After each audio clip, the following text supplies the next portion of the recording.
नमस्कार दोस्तों, तो अब भारत के डिफेंस हथियारों की चर्चा इंटरनेशनली होना शुरू हो गई है। और अगर आपने पिछले कुछ खबरों पर ध्यान दिया हो तो भारत का डिफेंस एक्सपोर्ट दूसरे देशों में दिन पर दिन बढ़ रहा है और नए नए देश भारत से हथियारों को खरीदने के लिए लाइन में खड़े हुए दिखाई दे रहे हैं। लेकिन एक तरफ जहां भारत का डिफेंस एक्सपोर्ट बढ़ रहा है, वहीं दूसरी तरफ इजराइल को इन्हीं भारतीय हथियारों की जरूरत पिछले महीने ही पड़ गई थी। हालांकि आपको जानकर हैरानी होगी कि जितनी आसानी से भारत ने अन्य देशों को डिफेंस हथियारों का एक्सपोर्ट किया है, इतनी आसानी से इजराइल तक डिफेंस हथियारों को भेजना संभव नहीं था। लेकिन भारत ने जैसे तैसे करके इस चैलेंज को एक्सेप्ट किया और भारत ने पिछले महीने 8 अप्रैल को इजराइल के लिए हथियारों से भरे जहाज को दूसरे समुद्री रास्ते से रवाना कर दिया और हथियारों से भरे इस जहाज को 25 मई के आसपास इजराइल पहुंचना था। लेकिन यूरोप के एक देश स्पेन ने अपनी औकात दिखाते हुए रास्ते में एक ऐसा बाधा डाल दिया है जिससे यह अभी तक इजराइल नहीं पहुंच पाया है। और हाल ही में कुछ ऐसी लेटेस्ट अपडेट निकलकर सामने आई है जिसे आपके लिए जानना बेहद ही जरूरी है। पूरी अपडेट क्या है इस वीडियो में समझते हैं, लेकिन आगे बढ़ने से पहले भारत को डिफेंस एक्सपोर्ट इंडस्ट्री में एक नई पहचान मिल चुकी है। उसके लिए इस वीडियो को एक लाइक करके चैनल को सब्सक्राइब जरूर कीजिएगा।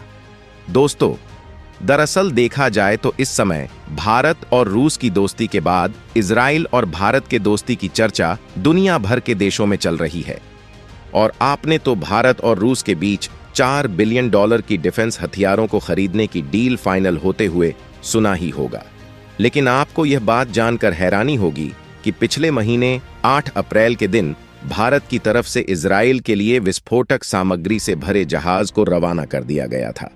यानी कि देखा जाए तो भारतीय डिफेंस हथियारों और इन हथियारों को बनाने में उपयोग होने वाले विस्फोटक की डिमांड दिन पर दिन बढ़ती जा रही है। हालांकि भारत ने इजराइल की मदद करने के लिए विस्फोटक से भरे जहाज को रवाना तो कर दिया, लेकिन भारत के लिए यह कदम इतना भी आसान नहीं होने वाला था। लेकिन भारत ने जैसे तैसे इस चैलेंज को एक्सेप्ट किया और इजराइल की तरफ जा रहा विस्फोटक से भरे जहाज को 25 मई के आसपास इजराइल में पहुंचना था। लेकिन आखिरकार हुआ वही जिसका डर भारत और इजराइल दोनों देश को पहले से ही था, क्योंकि आज से एक दिन पहले यह खबर सामने निकलकर आती है कि एक यूरोपीय देश स्पेन ने इस जहाज को अपने बंदरगाह से आगे जाने पर रोक लगा दिया। इसे समझने के लिए आप इस मैप पर नजर डालें। यहाँ पर मौजूद है हमारा भारत देश और समुद्री रास्ते से उत्तर पश्चिम दिशा में जाने पर सऊदी अरेबिया के बगल में मौजूद है इजराइल। ये वही इजराइल देश है जिसको भारत ने समुद्री रास्ते से विस्फोटक सामग्री भेजा है। और इस मैप को थोड़ा झूम आउट करें तो आप देख पाएंगे कि भारत से इजराइल जाने का जो सबसे आसान रास्ता है वह है इंडियन ओशियन और लाल सागर के समुद्री रास्ते से होते हुए इजराइल तक पहुंच जाना। लेकिन इस रास्ते में दिक्कत वाली बात यह है कि यह यमन के रास्ते होकर जाता है और इस समय इजराइल जाने वाले सभी जहाजों पर बूथ विद्रोही अटैक कर रहे हैं। सामानों से लोडिंग कोई भी जहाज इस रास्ते इजराइल नहीं जा सकता, क्योंकि भारत को यह बात पहले से ही मालूम थी। इसलिए भारत ने इस छोटे से रास्ते के बजाय इंडियन ओशियन और साउथ अफ्रीका के बगल से साउथ अटलांटिक ओशियन और नॉर्थ अटलांटिक ओशियन से होते हुए इजराइल तक विस्फोटक सामग्री को जहाज पर लोड करके भारत के द्वारा भेजा गया था। दोस्तों, बाकी आपको क्या लगता है, भारत के द्वारा इजराइल भेजा जा रहा विस्फोटक सक्सेसफुली पहुंच पाएगा या नहीं? कमेंट बॉक्स में जरूर बताएं।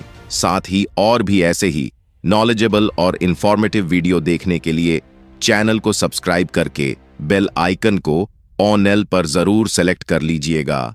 जय श्री राम।